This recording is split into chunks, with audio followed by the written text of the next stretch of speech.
सोमवार को जरूर पढ़ें ये शिव कथा, तुरंत मिलेगी भोलेनाथ की कृपा। दोस्तों, ये कथा अगर आप सुन रहे हैं तो इसे पूरा जरूर सुने, तभी आपको शिव जी की असीम कृपा प्राप्त होगी। साथ ही शिव के सच्चे प्रेमी कमेंट में हर हर महादेव अवश्य लिखे। आइए आपको कथा सुनते हैं। एक समय किसी नगर में एक साहूकार रहता था। उसके घर में धन की कोई कमी नहीं थी, लेकिन कोई संतान न होने के कारण वह बहुत दुखी था। संतान प्राप्ति के लिए वह प्रत्येक सोमवार व्रत रखता था और पूरी श्रद्धा के साथ शिव मंदिर जाकर भगवान शिव और पार्वती जी की पूजा करता था।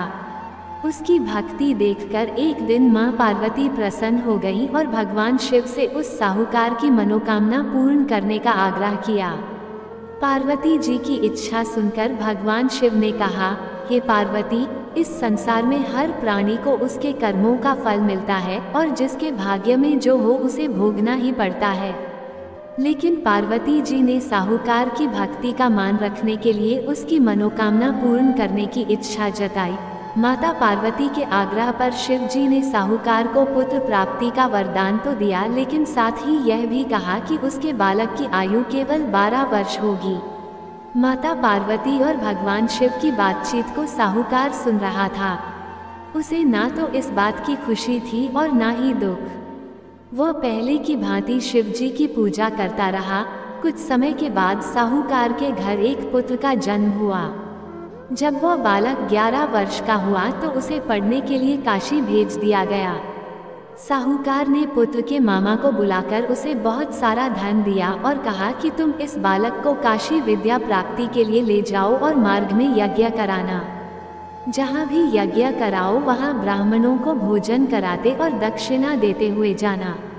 दोनों मामा भांजे इसी तरह यज्ञ कराते और ब्राह्मणों को दान दक्षिणा देते काशी की ओर चल पड़े। रात में एक नगर पड़ा जहाँ नगर के राजा की कन्या का विवाह था, लेकिन जिस राजकुमार से उसका विवाह होने वाला था वो एक आंख से काना था। राजकुमार के पिता ने अपने पुत्र के काना होने की बात को छुपाने के लिए एक चाल सोची। साहूकार के पुत्र को देखकर उसके मन में एक विचार आया। उसने सोचा, क्यों न इस लड़के को दूल्हा बनाकर राजकुमारी से विवाह करा दूं। विवाह के बाद इसको धन देकर विदा कर दूंगा और राजकुमारी को अपने नगर ले जाऊंगा। लड़के को दूल्हे के वस्त्र पहनाकर राजकुमारी से विवाह कर दिया गया। लेकिन साहूकार के पुत्र को ये बात न्यायसंगत नहीं लगी। उसने अवसर पाकर राजकुमारी की चुन्नी के पल्ले पर लिखा कि तुम्हारा विवाह तो मेरे साथ हुआ है, लेकिन जिस राजकुमार के संग तुम्हें भेजा जाएगा वो एक आंख से काना है। मैं तो काशी पढ़ने जा रहा हूँ। जब राजकुमारी ने चुन्नी पर लिखी बातें पढ़ी तो उसने अपने माता पिता को ये बात बताई। राजा ने अपनी पुत्री को विदा नहीं किया, जिससे बारात वापस चली गई।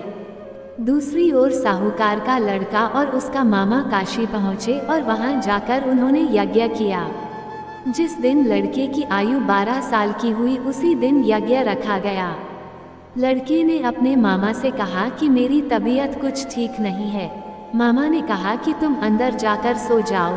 शिवजी के वरदानुसार कुछ ही देर में उस बालक के प्राण निकल गए। मृत भांजे को देख उसके मामा ने विलाप शुरू किया। संयोगवश उसी समय शिवजी और माता पार्वती उधर से जा रहे थे। पार्वती ने भगवान से कहा, स्वामी, मुझे इसके रोने के स्वर सहन नहीं हो रहा। आप इस व्यक्ति के कष्ट को अवश्य दूर करें। जब शिवजी मृत बालक के समीप गए तो वह बोले कि यह उसी साहूकार का पुत्र है जिसे मैंने 12 वर्ष की आयु का वरदान दिया। अब इसकी आयु पूरी हो चुकी है। लेकिन मातृ भाव से विभोर माता पार्वती ने कहा कि हे महादेव, आप इस बालक को और आयु देने की कृपा करें, अन्यथा इसके वियोग में इसके माता पिता भी तड़प तड़प कर मर जाएंगे। माता पार्वती के आग्रह पर भगवान शिव ने उस लड़के को जीवित होने का वरदान दिया। शिवजी की कृपा से वो लड़का जीवित हो गया। शिक्षा समाप्त करके लड़का मामा के साथ अपने नगर की ओर चल दिया। दोनों चलते हुए उसी नगर में पहुँचे जहाँ उसका विवाह हुआ था। उस नगर में भी उन्होंने यज्ञ का आयोजन किया। उस लड़के के ससुर ने उसे पहचान लिया और महल में ले जाकर उसकी खातिरदारी की और अपनी पुत्री को विदा किया। इधर साहूकार और उसकी पत्नी भूखे प्यासे रहकर बेटे की प्रतीक्षा कर रहे थे। उन्होंने प्रण कर रखा था कि यदि उन्हें अपने बेटे की मृत्यु का समाचार मिला तो वह भी प्राण त्याग देंगे, परंतु अपने बेटे के जीवित होने का समाचार पाकर वह बेहद प्रसन्न हुए। उसी रात भगवान शिव ने व्यापारी के स्वप्न में आकर कहा, हे श्रेष्ठी, मैंने तेरे सोमवार के व्रत करने और व्रत कथा सुनने से प्रसन्न होकर तेरे पुत्र को लंबी आयु प्रदान की है। दोस्तों, इसी प्रकार जो कोई सोमवार व्रत करता है या कथा सुनता और पढ़ता है, उसके सभी दुख दूर होते हैं और समस्त मनोकामनाएं पूर्ण होती हैं। इसी के साथ दोस्तों ये वीडियो यहीं पर खत्म होती है।